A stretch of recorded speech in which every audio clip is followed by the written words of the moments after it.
नमस्कार प्रेक्षक मित्रांनो, स्वागत आहे तुमचे भूमी क्रिएशन चॅनेलवर। आजच्या व्हिडिओमध्ये आपण जाणून घेणार आहोत अशा कोणत्या 4 गोष्टी आहेत की ज्या आपण म्हातारपणात लक्षात ठेवायला हवं।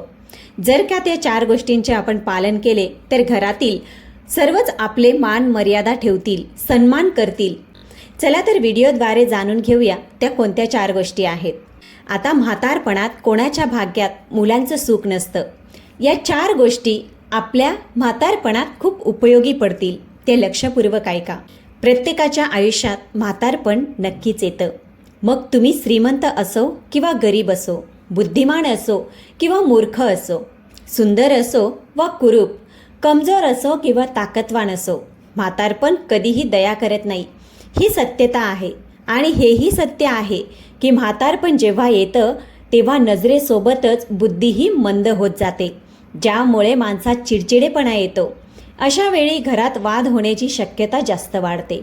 त्या परिस्थितीत सून आणि मुलगा त्यांची काळजी घेणं सोडून देतात। एकतर आजारांनी वेढलेले ते वृद्ध शरीर आणि त्यावरून सून आणि मुलगा लक्ष न देणं, म्हणून म्हातारपण आणखीनच दुःखदायी होतं। आता प्रश्न असा आहे की म्हातारपणात कोणत्या गोष्टी लक्षात ठेवायला हव्यात, ज्यामुळे आपल्याला कोणतेही दुःख, त्रास सहन करावे लागू नये। चला तर आपण जाणून घेऊया। चॅनलवर नवीन असाल तर व्हिडिओला लाईक, चॅनलला सबस्क्राईब करा, तसंच बेल आयकन प्रेस करून हाईप करायला विसरू नका। खूप वर्षापूर्वीची गोष्ट आहे। एका नगरात एक श्रीमंत माणूस राहत होता। त्याचा खूप मोठा व्यवसाय होता। देश विदेशात व्यापार करून त्याने भरपूर पैसा कमवला। एके दिवशी त्याच्या आईवडिलांनी त्याला सांगितलं, बाळा, तू खूप पैसा कमवला आहेस, आता लग्न करून आपली गृहस्थी पुढे ने। आम्ही आता वृद्ध झालो आहोत। मरण्यापूर्वी नातवंडाचे सुख मिळाले तर आयुष्यातील सर्व इच्छा पूर्ण होतील। घरात सून आली की आम्हालाही थोडे सुख मिळेल। एक गोष्ट सांगतो प्रेक्षक मित्रांनो, या जगाचा एक नियम आहे की कोणतेही सुख आपल्याला तेव्हा सुख वाटते जोपर्यंत ते आपल्यापासून दूर असते। ते मिळाल्यावर तेच आपल्याला दुःख वाटू लागतं। दूर वाळवंटात वाळूही पाण्यासारखी दिसते। एखादा तहानलेला माणूस पाण्याच्या शोधात भटकत असेल तर त्याला ते पाणी वाटून आनंद होतो, पण जवळ गेल्यावर वाळू पाहून तो आणखीन दुःखी होतो। तसेच या जगातील दुःख आहेत। दूर असताना खूप छान वाटतं, सुखी वाटतं, जवळ आल्यावर ते आपले दुःख बनतं। आई वडील सुद्धा मुलाचे लग्न झाल्यावर खूप आनंदी होतात। अनेक स्वप्न त्यांच्या डोळ्यात असतात की सून आल्यावर आम्हाला सुख मिळेल, पण सून आल्यावर जसजसा काळ जातो तसतसं सगळं बदलतं। जे विचार त्यांनी केलेले होते त्याच्या उलट व्हायला लागतं। ज्या सून आणि मुलाकडून सुखाची अपेक्षा होती त्यांच्याकडूनच दुःख मिळू लागतं। मग ते आपल्या दुर्दैवाला दोष देऊ लागतात। समजत नाही की दोष सून आणि मुलात आहे की स्वतःमध्ये आहे। जी सासू सून येताना खूप आनंद साजरा करत होती, शेजारच्यांमध्ये तिची स्तुती करत होती, तीच सासू 2-4 वर्षांनी त्या सुनेची निंदा करू लागते। असे काय झाले की जे आधी सुख वाटत होते ते आता दुःख वाटू लागलं आहे? ही गोष्ट आपल्याला नीट समजून घ्यायची आहे। प्रेक्षक मित्रांनो, तिकडे त्या वृद्ध आईवडिलांनी मुलावर लग्नासाठी दबाव टाकला। मुलगा म्हणाला, मी तुमच्या आनंदासाठी लग्न करीन, पण मला वाटते की लग्न करून मी अडचणीत पडू नये, कारण लोक म्हणतात की लग्नानंतर जबाबदाऱ्या वाढतात, खर्च वाढतो, स्वातंत्र्य संपतं, येणारी मुलगी आपल्यावर ओझे होऊ नये। तेव्हा आई वडील म्हणाले, बाळा, काय बोलतोयस? लग्न ही माणसाची गरज आहे। लग्नानंतर संतती होते, संततीमुळे वंश पुढे जातो, पुत्रामुळेच पित्याला मोक्ष मिळतो। पत्नी ही माणसाच्या आयुष्याची साक्षीदार असते। दुःख सुखात ती नवऱ्याचा साथ सोडत नाही। आयुष्यात संकट आले की पत्नीच पुरुषाची ताकद बनते। ती त्याला चुकीच्या मार्गावर जाण्यापासून थांबवते। तिच्या येण्याने घरात सोय होते। घर पूर्णपणे घर तेव्हाच होतं जेव्हा त्यात स्त्री येते। आई वडिलांच्या समजावण्यावर मुलगा लग्नासाठी तयार झाला। त्यांनी त्याच्यासाठी एक चांगली मुलगी पाहून लग्न लावून दिले। सुंदर आणि संस्कारी पत्नी मिळाल्याने मुलगा खूप आनंदी झाला आणि त्याचे आई वडील सुद्धा खूप खुश राहू लागले। आता सगळे हसत खेळत आयुष्य जगत होते। सून आपल्या नवऱ्यासोबत सासू सासऱ्यांची सुद्धा खूप चांगली काळजी घेत होती। वेळेवर त्यांना जेवण देणं, त्यांच्या गरजा पूर्ण करणं, त्यांना औषध पाणी देणं, त्यांना काही त्रास होऊ देत नव्हती. हळूहळू काळ बदलू लागला. काळानुसार मुलाचे आईवडील अधिक वृद्ध झाले. शरीर आणखीन कमजोर झालं आणि त्यांच्यात चिडचिडपणा आला. वृद्ध असल्यामुळे ते दिवसभर विविध गोष्टी बोलत राहायचे.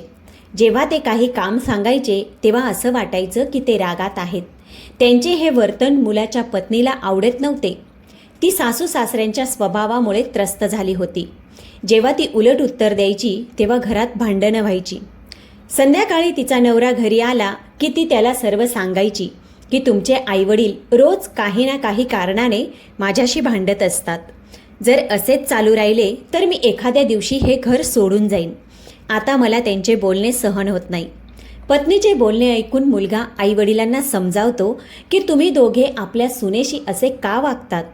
तेव्हा त्याचे आईवडील म्हणाले, बाळा, तुझी पत्नी आमच्याशी विनाकारण भांडत असते. आम्ही काही काम सांगितले तर ती ऐकतच नाही. 1-2 तासानंतर ती आमचं ऐकते. मुलगा जेव्हा आईवडिलांचं ऐकायचा तो आपल्या पत्नीवर आरोप करत असे आणि पत्नीचे ऐकत असे तर तिथे आईवडिलांमध्ये चुका काढत बसत असायचा. मुलगा खूपच त्रस्त झाला होता.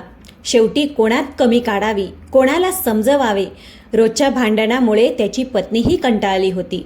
काही दिवस ती आपल्या सासू सासऱ्यांच्या वागण्याला सहन करत राहिली.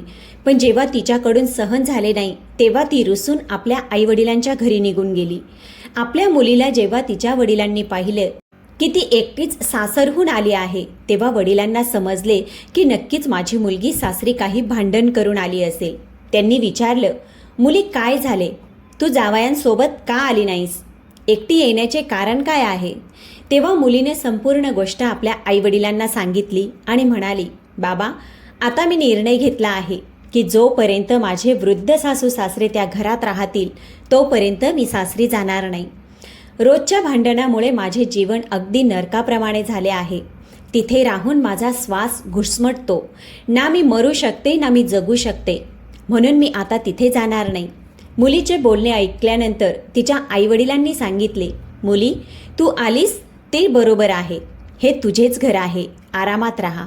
पण आम्हाला माहीत आहे की कोणत्याही मुलीचे आयुष्य वडिलांच्या घरी जात नाही. जोपर्यंत मुलीचे लग्न होत नाही तोपर्यंतच मुलीचे घर आई वडिलांचे घर असते. पण जेव्हा तिचे लग्न होते तेव्हा सासरच तिचं खरं घर असतं. त्यामुळे आम्ही तर एवढेच म्हणू की जसे जमेल तसे दुःख त्रास सहन करत तुला तुझ्या घरीच राहायला हवे. प्रत्येक माणसाच्या आयुष्यात या गोष्टी होतच असतात. त्यांना घाबरू नये. जर तू सासू सासऱ्यांमुळे त्रासून आली असेल तर मुली, माझी एक गोष्ट नीट ऐक. ते वृद्ध झाले आहेत. वेळेनुसार त्यांची विचार करण्याची आणि समजण्याची शक्ती कमी झाली असेल. तुला त्यांच्या गोष्टी सहन करायला हव्यात. वृद्ध लोक काहीही बोलू शकतात. त्यांच्या बोलण्याकडे लक्ष देऊ नकोस. तेव्हा मुलगी म्हणाली, बाबा, तुमच्या बोलण्याशी मी सहमत आहे. पण कितपर्यंत सहन करू? सहन करायलाही एक मर्यादा असते ना. जर ते माझ्याकडून वेळेवर जेवण मागतात, वेळेवर काम सांगतात आणि मी करत नाही तर माझी चूक आहे. मी त्यांचे प्रत्येक काम वेळेवर करते तरीही ते मला वाईट बोलतात आणि काहीही टोमणे मारून त्रास देतात.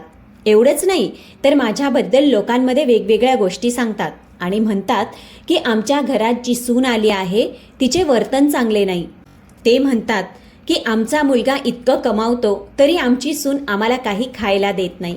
अशा प्रकारच्या गोष्टी ते गावकऱ्यांना सांगतात आणि नेहमीच माझ्या बनवलेल्या जेवणात उणे-दुणे काढतात.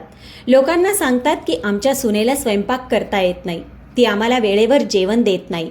म्हणूनच आम्ही दोघे वेळेआधी म्हातारे झालो आहोत आणि त्यांच्या गोष्टींवर गावकरीसुद्धा विश्वास ठेवतात.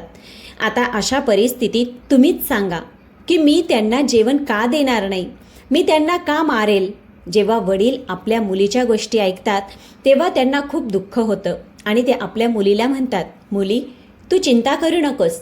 या बाबतीत मी तुझ्या सासरी जाऊन तुझ्या सासू सासऱ्यांशी आणि तुझ्या पतीशी बोलेन आणि त्यांना विचारेन की ते तुझ्याशी असे का वागतात. प्रेक्षक मित्रांनो, दुसऱ्या दिवशी मुलीचे आईवडील तिला घेऊन सासरी जातात. सासरी पोहोचल्यावर त्यांना जावाई भेटत नाही, पण सासू सासरे घरीच होते. मुलीचे आईवडील दोघांसमोर ही गोष्ट मांडतात. पण ते लोक आता म्हातारे झाले होते आणि त्यांच्यामध्ये समजूतदारी नावाची काहीच गोष्ट उरली नव्हती. उलट ते दोघे मुलीच्या आईवडिलांशीच भांडू लागतात. मुलीच्या आईवडिलांनी खूप समजावले, पण काही उपयोग झाला नाही. जेव्हा बोलल्याने काही निष्पन्न झाले नाही, तेव्हा मुलीचे आईवडील तिला घेऊन दुःखी मनाने आपल्या घरी परत निघाले. परत जात असताना वाटेत त्यांना एक संत महात्मा दिसले. त्यांच्या हातात कमंडल होते आणि त्यांची लांब पांढरी दाढी होती. जेव्हा मुलीचे आईवडील त्या महापुरुषाजवळ पोचतात, तेव्हा त्यांना सगळं कळते की ते महात्मा खूप सिद्ध संत आहेत. मुलीच्या आईवडिलांनी महात्मांना नमस्कार केला आणि त्यांच्या चरणाजवळ बसले. जेव्हा साधू महाराजांनी विचारले, मुला तुझी काय अडचण आहे, तेव्हा मुलीचे वडील म्हणाले, महाराज, मी खूप मोठ्या अडचणीत सापडलो आहे. मला समजत नाही मला काय करायला हवे. तेव्हा साधू महाराज म्हणाले, बाळा, तुला जी काही अडचण आहे ती मला स्पष्टपणे सांग. मी तुझ्या अडचणीचे काही ना काही समाधान नक्कीच काढेन.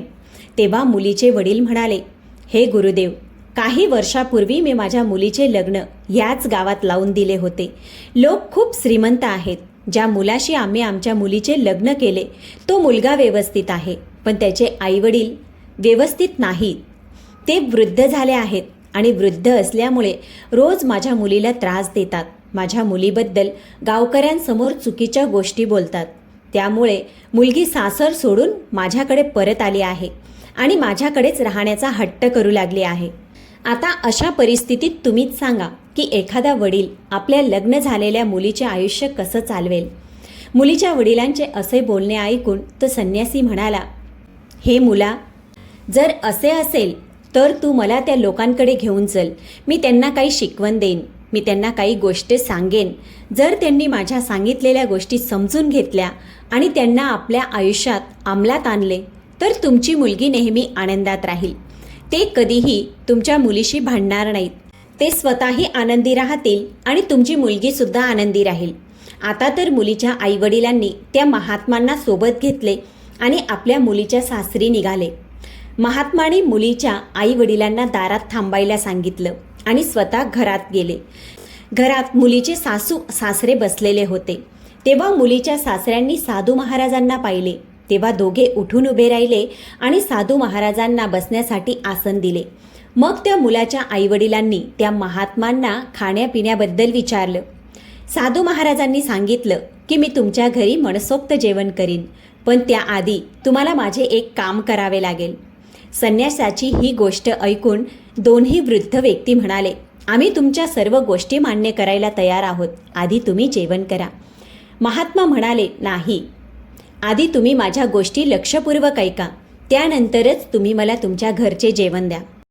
प्रेक्षक मित्रांनो, त्यानंतर साधू महाराज म्हणू लागले की मला ऐकण्यात आले आहे की तुम्ही लोक वृद्ध झाले आहात आणि वृद्ध झाल्यामुळे तुम्हाला लोक त्रास देतात. घरात तुमची सूनही तुम्हाला खूप त्रास देते. साधू महाराजांची ही गोष्ट ऐकून दोघे पती पत्नी म्हणाले, हे गुरुदेव, तुम्ही बरोबर ऐकले आहे. आम्ही दोघे आता वृद्ध झाले आहोत आणि आमची सून आमची कदर करत नाही. ती नेहमी आम्हाला त्रास देत असते. तिला माहीत नाही की जसे आज आम्ही वृद्ध झालो आहोत तसेच काही काळानंतर तिच्यावरही वृद्धत्व येईल आणि हे सर्व माहीत असूनही ती आम्हा दोघांना खूप त्रास देते. तेव्हा साधू महाराज म्हणाले, तुम्ही चिंता करू नका, मी तुमच्या सर्व समस्या दूर करीन, पण त्यासाठी तुम्हाला माझ्या काही गोष्ट मान्य कराव्या लागतील. जर तुम्ही या गोष्ट मान्य केल्यात आणि त्या तुमच्या जीवनात उतरवल्यात तर मग पहा तुमचे दिवस किती आनंदात आणि सुखात जातील. मी तुम्हाला सुखी जीवनासाठी 4 गोष्टी सांगत आहे, ज्यांना तुम्ही आपल्या जीवनात अंगीकारून नेहमी आनंदी राहू शकता आणि कधीही तुमची सून किंवा तुमचा मुलगा तुम्हाला त्रास देणार नाही. प्रेक्षक मित्रांनो, इतके सांगितल्यानंतर महात्मांनी त्या वृद्धांना उपदेश द्यायला सुरुवात केली. त्यांनी पहिली गोष्ट सांगितली की तुम्हाला नेहमी हे लक्षात ठेवावे लागेल की बोलताना आपल्या शब्दांवर लक्ष द्या, आपल्या वाणीवर लक्ष द्या, कारण तुमच्या वाणीमध्ये इतकी शक्ती आहे की तुम्ही तुमच्या वाणीने कोणाचेही मन जिंकू शकता आणि तुमच्या वाणीने कोणालाही दुखवू शकता. म्हणूनच तुम्हाला तुमच्या वाणीवर लक्ष द्यायला हवे. समजा जर तुम्ही माझ्याशी बोलत आहात आणि माझ्याशी बोलण्याची पद्धत योग्य नाही तर मी तुमच्यावर रागावून निघून जाईन. मी तुमच्याशी जोडला जाऊ शकणार नाही. मी तुम्हाला हे सांगू इच्छितो की तुम्ही तुमचे शब्द विचारपूर्वक बोला आणि आपल्या वाणीमध्ये गोडवा आणा. कारण विद्वान लोक म्हणतात की ज्याच्या वाणीमध्ये गोडवा नाही ती वाणी विषासारखी असते. जर तुम्हाला वाटत असेल की तुमची वाणी विष उगाळते तर बोलण्यापेक्षा शांत राहणे चांगलं. आणि काही बोलायचे असेल तर आधी विचार करा की मी जे बोलतो आहे ते समोरच्या व्यक्तीला कसं वाटेल, त्याला काही नुकसान तर होणार नाही ना, माझ्या या शब्दांमुळे समोरच्याला काय फायदा होईल, हे सर्व विचार करूनच आपले शब्द इतरांसमोर मांडावेत. मला माहीत आहे की मनुष्य जेव्हा वृद्ध होतो तेव्हा शरीरात अनेक प्रकारचे आजार येतात. त्याला वाटते की तो बरोबर बोलतो, पण समोरच्याला त्याचे शब्द नेहमी दुखावतात. म्हणून जेव्हा बोलाल तेव्हा विचार करून बोला. त्या दोन्ही वृद्ध दाम्पत्यांनी साधू महाराजांचे हे बोल ऐकले आणि म्हणाले, ठीक आहे, आजपासून आम्ही तुमच्या ह्या गोष्टींचे पालन करू आणि ज्या गोष्टी बोलू तेव्हा विचारपूर्वक बोलू. तेव्हा साधू महाराज दुसरी गोष्ट सांगतात. दुसरी गोष्ट अशी आहे की आपण काही मागायचे असेल तर योग्य वेळी मागायला हवे. आपल्याला दुसऱ्याच्या वेळेची आणि परिस्थितीची जाणीव ठेवायला हवी. समजा जर तुम्हाला भूक लागली आहे आणि त्यावेळी सून जेवण बनवत आहे, जर त्यावेळी तुम्ही जेवण मागितले तर ती जेवण कुठून देणार? कारण त्यावेळी जेवण तयारच झालेले नसते. आता तुम्ही ओरडत राहिलात तर तिकडे सुनेला सुद्धा राग येईल आणि तुम्हालाही वेळेवर जेवण मिळणार नाही. मग दोघांमध्ये भांडणच होतील. म्हणून आपल्याला काही मागताना विचार करायला हवा की आपण ज्यावेळी मागत आहोत त्यावेळी ते उपलब्ध आहे की नाही, किंवा समोरचा आपल्याला ती वस्तू देण्यासाठी तयार आहे की नाही. आता समजा तुमची सून अंघोळ करत आहे, त्यावेळी तुम्ही एखादी वस्तू मागता, तर त्या अवस्थेत तुमची सून तुम्ही मागितलेली वस्तू लगेच देऊ शकणार नाही. आता जर ती अंघोळ करून तुम्हाला ती वस्तू देईल तर तुम्हाला वाईट वाटेल की मी जेव्हा मागितले तेव्हा दिले नाही, इतक्या उशिराने आली आहे, आता ती माझ्या गोष्टींकडे दुर्लक्ष करते, असे सगळे विचार करून तुम्हाला राग येईल आणि घरात तक्रारी वाढू लागतील. तुम्हाला हे समजून घ्यावं लागेल की म्हातारपणात आणि तरुणपणात फरक असतो. तरुणपणी आपण समर्थ असतो, जी गोष्ट आपल्याला हवी ती आपण स्वतः मिळवू शकतो. पण म्हातारपणी आपण इतरांवर अवलंबून होतो आणि दुसरा माणूस आधी स्वतःचे काम करतो, नंतर तो तुमचे काम ऐकतो. जर कोणी कोणत्या कामात व्यस्त असेल तर त्यानंतरच तो तुम्हाला एखादी वस्तू आणून देईन. त्यामुळे दुसरी गोष्ट म्हणजे तुम्ही नेहमी संयम ठेवायला हवा. अनेकदा असंही होतं की तुमची सून काही कामानिमित्त बाहेर गेली असेल किंवा घरी नसेल. तुम्ही काही वस्तू मागत असाल पण तुमचा आवाज तिच्या कानांपर्यंत पोहोचत नसेल. अशा परिस्थितीत तुमची सून तुम्हाला ती वस्तू देऊ शकणार नाही. कधीकधी तिची तब्येत बिघडलेली असते आणि आजारी असतानाही ती तुमच्या मागणीनुसार लगेच ती वस्तू आणून देऊ शकत नाही. अशा वेळी तुम्ही त्या गोष्टींवर कधीही रागवू नये. आता तुम्ही म्हणाल की तुमची सून तुमचं ऐकतच नाही, ती कसं ऐकेल? आजारी माणूस लगेच कोणतंही काम करू शकत नाही. म्हणून तुम्ही वेळ आणि परिस्थिती समजून घेतली पाहिजे की आपण कधी काय मागतो आहोत आणि ज्याच्याकडे मागतो आहोत तो त्यावेळी देण्याच्या स्थितीत आहे की नाही. प्रेक्षक मित्रांनो, महात्माजींची दुसरी गोष्ट त्या दाम्पत्याने खूप लक्षपूर्वक ऐकली आणि म्हणाले, महाराज, आजपासून आम्ही ही गोष्टही लक्षात ठेवू की आम्ही जेव्हा काही मागू तेव्हा आधी पाहू की आमची सून ती वस्तू देण्याच्या स्थितीत आहे की नाही, तेव्हाच ती वस्तू मागू. तेव्हा साधू महाराज म्हणतात, आता मी तुम्हाला तिसरी गोष्ट सांगतो.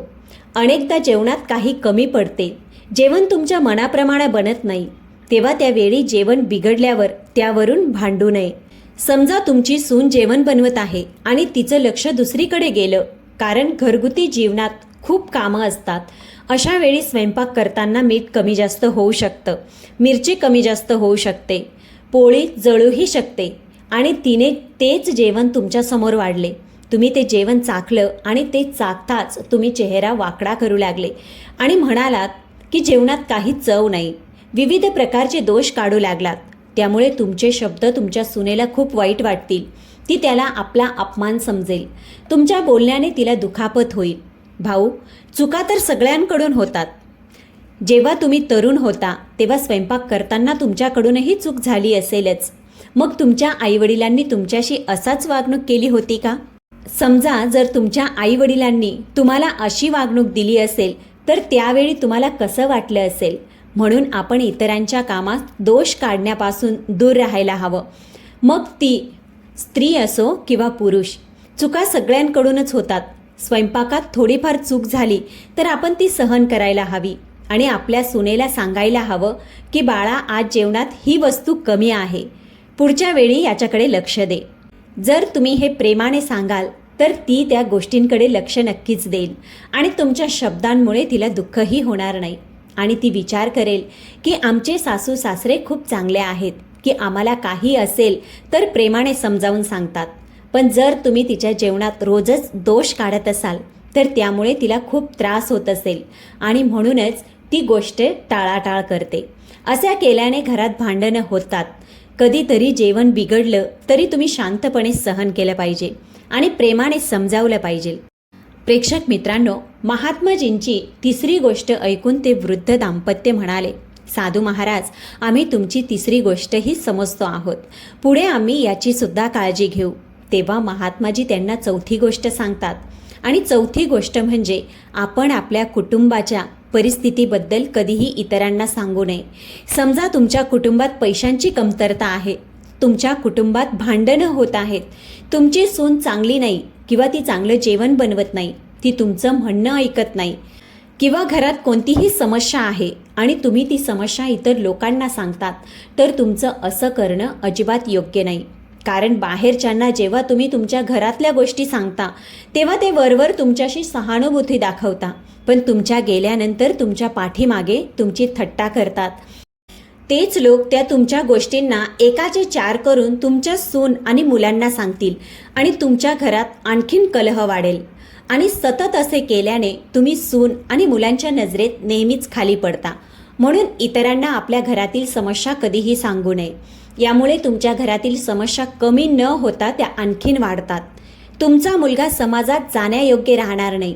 जर तो कुठे समाजात उभा राहिला, एखाद्या पंचायतमध्ये उभा राहिला, आपली काही गोष्ट मांडली, तर तिथे उपस्थित लोक त्याच्या तोंडावरच सांगतील की तुमची सून तुमच्या आईवडिलांशी असे वागते, तसे वागते आणि तुम्ही इथे आम्हाला उपदेश द्यायला आला आहात.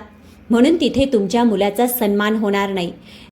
ते लोक तुमच्या मुलाला चांगले वाईट बोलतील की म्हातारपणी तुम्ही तुमच्या आईवडिलांना त्रास देता. आधी तुमच्या घरातील समस्या सोडवा. म्हणून नेहमी लक्षात ठेवा, आपल्या घरातील गोष्ट कधीही बाहेरच्यांना सांगू नये. अनेकदा तुमच्या घरातील भांडण जेव्हा इतरांच्या कानावर जातं तेव्हा बाहेरचे लोक या संधीचा फायदा घेऊन तुम्हाला नुकसान पोहोचवतात. प्रेक्षक मित्रांनो, महात्मांची चौथी गोष्ट ते दोनही वृद्ध नीट समजून गेले होते. ते म्हणाले, महाराज, आजपासून आम्ही तुमच्या या गोष्टीचाही आपल्या जीवनात उत्तम प्रकारे पालन करू. आमच्याकडून मोठी चूक झाली. आम्ही आमच्या घराबद्दल, आमच्या पैशांबद्दल, आमच्या सून मुलांबद्दल या गोष्टी शेजार पाजारात सांगत होतो. आमच्याकडून चूक झाली, आम्ही बरोबर केले नाही. अनेकदा आम्ही रागात आमच्या गावात ही गोष्ट सांगितली की आमची सून चांगली नाही, आमच्या घरची परिस्थिती चांगली नाही, आम्हाला कधी वेळेवर अन्न पाणी मिळत नाही. या गोष्टी आम्ही संपूर्ण गावात पसरवल्या. तेव्हा महात्मा म्हणाले, तुमच्या ह्याच गोष्टी तुमच्या दुःखाचे कारण आहेत. जर तुम्ही घरच्या गोष्टी संपूर्ण गावात पसरवल्या तर एक ना एक दिवस तुमच्यावर अशा परिस्थिती येतील ज्यामुळे तुम्हाला दुःखी राहावं लागेल. म्हणून माझे ऐका, आजपासून घरातील गोष्टी इतरांसमोर कधीही शेअर करू नका आणि जे मी सांगितलेल्या गोष्टी आहेत त्या तुम्ही तुमच्या जीवनात अवश्य पाळा. या तुमच्या म्हातारपणी खूप उपयोगी पडतील. जो माणूस या 4 गोष्टी आपल्या जीवनात स्वीकारतो त्याच्या जीवनात कधीही दुःख, त्रास येत नाही आणि तो नेहमी आनंदी आणि सुखी राहतो. त्याच्या घरात सदैव सुख शांती राहते. त्याची सून आणि मुलगा म्हातारपणी आपल्या सासू सासऱ्यांची खूप काळजी घेतात, त्यांचा सन्मान करतात आणि त्यांच्या सुखदुःखाची काळजी घेतात.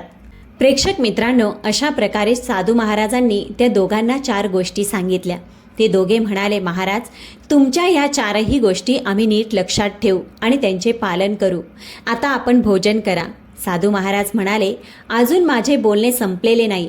माझे बोलणे तेव्हा संपेल जेव्हा तुमची सून आणि तुमचा मुलगा माझ्या समोर असतील, कारण त्यांनाही मला काही शिकवायचे आहे. काही गोष्टी मला त्यांनाही सांगायच्या आहेत. कारण टाळी एका हाताने कधी वाजत नाही. आणि तुमच्या मुलाला आणि सुनेला बोलवा. त्यानंतर आपण जेवण करू. तेव्हा ते दोन्ही वृद्ध आपल्या मुलाला आणि सुनेला बोलवतात आणि ते दोघे साधूला प्रणाम करून त्यांच्या जवळ बसून बोलणे ऐकू लागतात. साधू महाराज म्हणतात, तुम्हीही काही गोष्टी ऐका ज्या तुमच्या जीवनात खूप उपयोगी पडतील. असे म्हणून साधू महाराज त्या दोघा पती पत्नीला समजावत म्हणतात की बाळा, लक्षात ठेवा, कोणताही माणूस तरुण असतो तेव्हा त्याच्यामध्ये विविध प्रकारच्या शक्ती असतात. त्यावेळी तो खूप बुद्धिमान असतो, पण त्याने हे लक्षात ठेवायला हवे की जर त्याच्या घरी त्याचे वृद्ध आईवडील आहेत आणि त्यांनी त्याला काही सांगितले किंवा अशी काही गोष्ट सांगितली जी ऐकून वाईट वाटले, तर तरुण मुलांनी समजून घ्यायला हवे की हे आता वृद्ध झाले आहेत. त्यामुळे त्यांची जीभ घसरते आणि तरुणपणाच्या तुलनेत म्हातारपणी मेंदू थोडा कमी चालतो आणि त्यांना स्वतःलाच कळत नाही की ते काय बोलत आहेत. त्यांच्या या गोष्टींवर कधीही चिंता करू नका आणि त्याकडे जास्त लक्ष देऊ नका. ते वृद्ध आहेत, काहीही बोलू शकतात. जो कोणी त्यांच्या या गोष्टी मनाला लावून घेतो तो नेहमी त्रस्त राहतो. दुसरी गोष्ट म्हणजे तुमच्या आईवडिलांनी तुम्हाला रागावले किंवा मनाला ठेच लागेल असं काही सांगितलं किंवा विनाकारण तुमच्याशी भांडू लागले किंवा तुमच्या पत्नीला सांगितलं की जेवण चांगले बनले नाही, तर तुम्ही लोकांनी उलट उत्तर देऊ नका. त्यांच्या गोष्टी शांतपणे ऐकून घ्यायच्या आहेत. तुम्ही विचार करायचा आहे की आपल्या काही चुकीमुळे जेवण बनवण्यात काही कमतरता राहिली असेल तर आधी ती सुधारायची आहे. जर जेवण बनवण्यात काही कमतरता नसली तर शांतपणे त्यांच्या गोष्टी सहन करायच्या आहेत, कारण म्हातारपणी ते काहीही बोलू शकतात आणि असेही नाही की म्हातारपणी ते नेहमीच चुकीचे बोलतील. जर तुम्ही काही चुकीचे काम करत असाल तर ते नक्कीच थांबवतील, कारण तुमच्यापेक्षा त्यांनी जास्त आयुष्य जगले आहे. त्यांच्याकडे जीवनाचा अनुभव जास्त आहे. त्यांना जास्त माहीत आहे की कोणते काम तुमच्या हिताचे आहे आणि कोणते तुमच्या अहिताचे आहे. जर ते त्यांच्या अनुभवातून तुम्हाला एखाद्या कामासाठी थांबवत असतील तर त्यांच्या गोष्टीचे कधीही वाईट मानून घेऊ नका. त्यांना माहीत असते की काय केल्याने तुमचा फायदा होईल आणि काय केल्याने तुम्ही अडचणीत पडाल. मुलांनीही विचार करायला हवा की आई वडील वृद्धापकाळात काहीही बोलू शकतात. आपण त्यांच्या बोलण्याचा राग धरू नये, कारण वृद्ध व्यक्तीची बुद्धी आणि लहान मुलाची बुद्धी यामध्ये फारसा फरक नसतो. जर ते आपल्याशी भांडतात किंवा काही बोलतात तर आपण सहन करायला हवं. त्यांच्याशी भांडण करू नये. जर आपण त्यांच्याशी भांडलो तर आपल्या आयुष्यातील अडचणी आणखी वाढत जातील.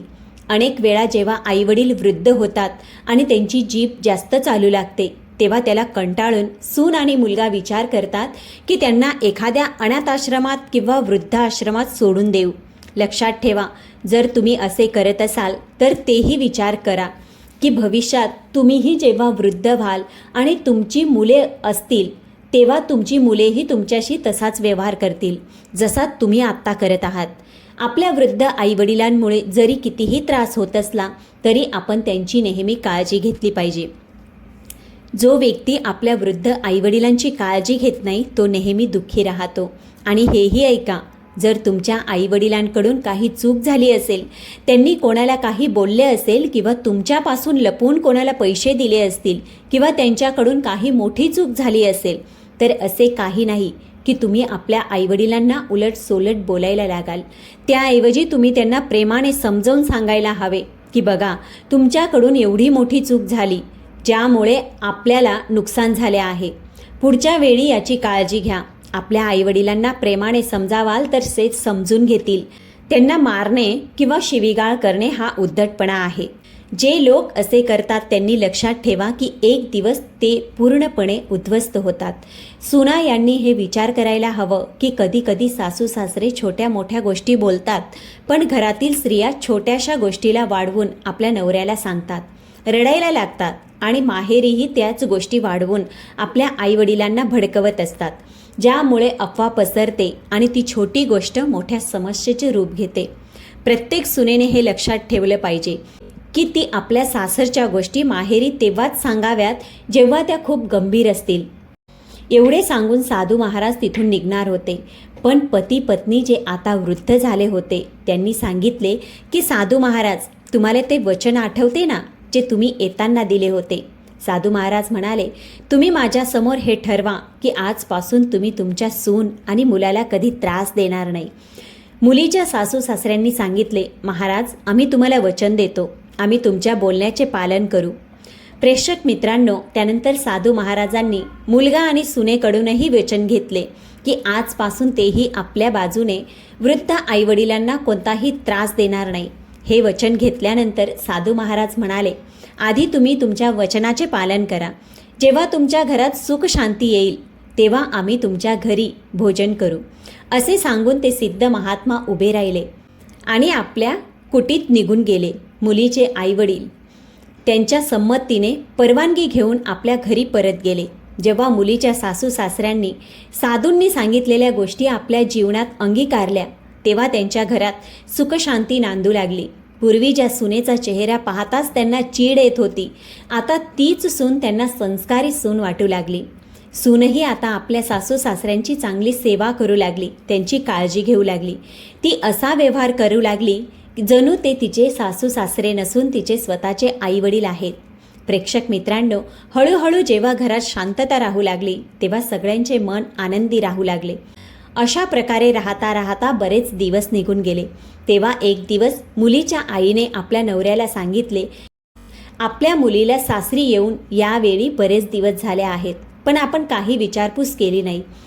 एकदा आपण मुलीच्या सासरी जाऊन पाहिले पाहिजे की ती कशी राहते आहे. मुलीच्या वडिलांनी सांगितले, तू बरोबर म्हणतेस, मी उद्याच मुलीच्या सासरी जातो आणि जाऊन पाहतो की आता तिला काही त्रास तर नाही ना. प्रेक्षक मित्रांनो, दुसऱ्या दिवशी जेव्हा मुलीचे वडील तिच्या सासरी पोहोचले तेव्हा त्यांनी पाहिले की त्यांची मुलगी आपल्या सासू सासऱ्यांची खूप चांगली काळजी घेत आहे. सासू सासरेही तिच्याशी आईवडिलांप्रमाणे प्रेमाने वागत आहेत आणि संपूर्ण घरात सर्वजण खूप प्रेमाने, आपुलकीने आणि आनंदाने राहत आहेत. हे पाहून मुलीचे वडील विचार करू लागले की हे तेच कुटुंब आहे, तीच आपली मुलगी आहे आणि हेच तिचे सासू सासरे आहेत ज्यांच्यामुळे आपण सगळे त्रस्त होतो. प्रेक्षक मित्रांनो, आपल्या मुलीच्या घरी सुख शांती आणि प्रेमाचे वातावरण पाहून मुलीचे वडील खूप आनंदी झाले आणि ते एक दिवस तिथे थांबून दुसऱ्या दिवशी आपल्या घरी परतले. कारण कोणतेही वडील असे इच्छित नाही की त्याच्या मुलीचे घर उद्ध्वस्त व्हावे किंवा तिच्या घरात भांडणं व्हावीत. प्रत्येक आई वडिलांची इच्छा असते की त्यांच्या मुलीचे घर सुख समाधानाने भरलेले असावे. प्रेक्षक मित्रांनो, मला आशा आहे की आजचा व्हिडिओ तुम्हाला नक्कीच आवडला असेल. जर व्हिडिओ आवडला असेल तर व्हिडिओला लाईक, चॅनलला सबस्क्राईब करा आणि आजच्या व्हिडिओबद्दलचे तुमचे मत कमेंटमध्ये नक्की मांडा. चला तर भेटूया पुढच्या कथेसोबत.